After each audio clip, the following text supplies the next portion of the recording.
This is Ken English. I'm in downtown Daytona Beach at the Kale Cafe. I'm with the co-owner, I suppose, I'd put it that way, Camille Brown. Camille, a lot's going on, but it's been more than a year now. How's it going for you? It's been quite an adventure, and definitely more exciting things than not so exciting things. Definitely a lot of hard work, way harder than I think my husband and I anticipated, but we've not only rise to the occasion, we had a great first year, so great that we decided to go ahead and reinvest and open up a second location in Ormond. Well, tell me a little bit about the past year here in Daytona Beach. You're the only vegan restaurant that's here. Have you been able to develop a market? I think that we have been able to develop a market.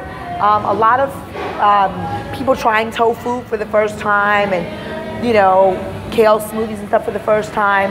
Definitely, we figured out that we're a Caribbean vegan restaurant, and I think initially we didn't realize that, but it makes sense because we're Caribbean and we're vegan. So we started really honing in on that, and then things started really making more sense and being easier for us. So like every day we have Caribbean vegan staples like brown rice and peas, curry chana, brown stew tofu, jerk mushrooms. We have gluten-free things, and then we'll do like seitan marsala and lasagna, and you know, I did some vegan sliders the other day just to keep people on their toes and to keep it fun and exciting. And then like a couple months ago, we added a veggie burger, and I had no idea the veggie burger was gonna be so popular, but you don't always want heavy food. So a lot of the college students and just people, they're like, oh, we put the kale salad on the veggie burger, and instead of getting French fries, you get more kale salad. And people really like that, and it's really healthy. And so we use non-GMO bread and an organic burger. It's like a bean burger. So we've been doing great. You've gone from the farmer's market to the brick and mortar store. For people who are thinking of making the same kind of transition, to have a dream of a restaurant, what are a couple, I'm sure you've learned a lot of things, but what are two of the most valuable things that you've learned?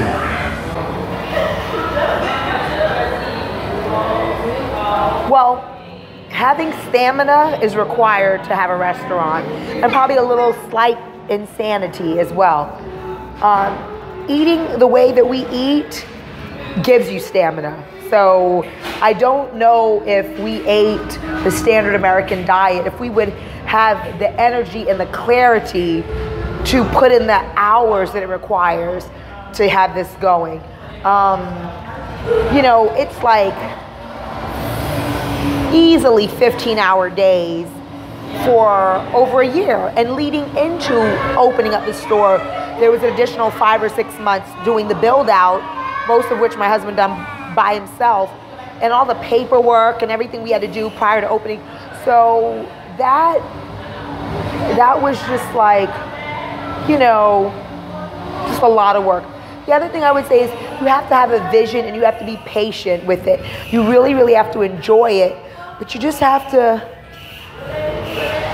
you can't think too hard about stuff, because then you won't do it. If you think too hard, you'll start freaking out, and you just won't do it. You'll like talk yourself out of it. And I think you have to be very bold and courageous. And I think that's what it takes. And I think my husband and I have that. And I'm not saying we always have it. Sometimes we get scared and we don't want to make certain decisions, but we have each other, and somebody is always bold and courageous, you know, so. The advice that you give, I mean, certainly that's kind of characters, but there's business elements to this that you probably didn't have to deal with. You've got employees, don't you? We do. We have employees, and we do RT6s and payroll. We do all that stuff ourselves. I do all of that. I do have an accountant to do my corporate taxes, but that basic stuff, I had to learn how to do it. Got QuickBooks recently, and just, you know, starting to order things wholesale, you know,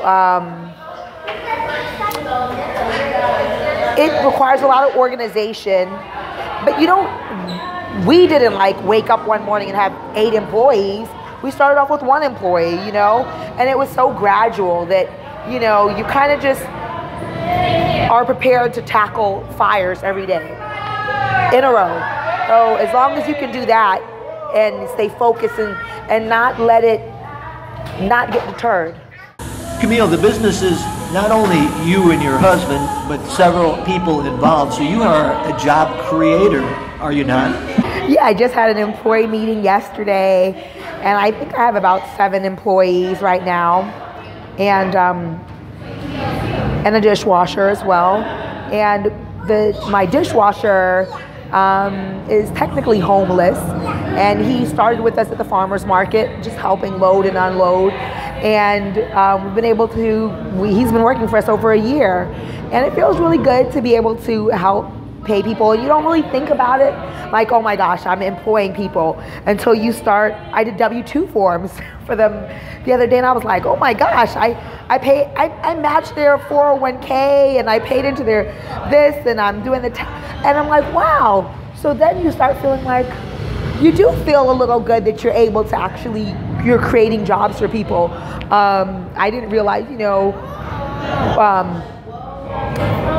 a lot of people that maybe wouldn't get hired other places, like I handpick people, a lot of people that either volunteered for us or were one of our customers is who I end up kind of pulling from, because I know that they know our food, and I know one of the guys, he's a college student at Bethune-Cookman.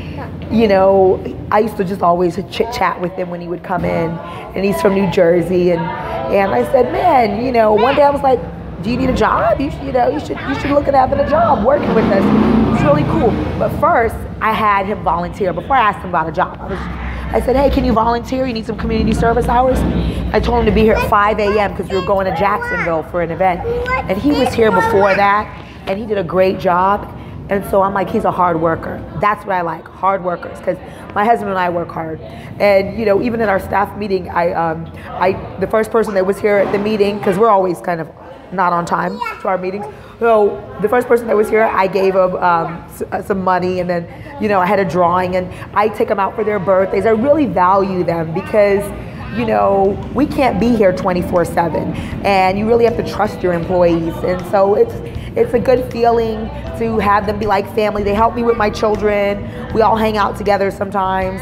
But I also had to learn tough lessons. You can't be too friendly with your employees, because if you're too friendly, then it makes it too hard to reprimand them if they're not doing something correct. So it's definitely a learning curve, and it's definitely a hard balance.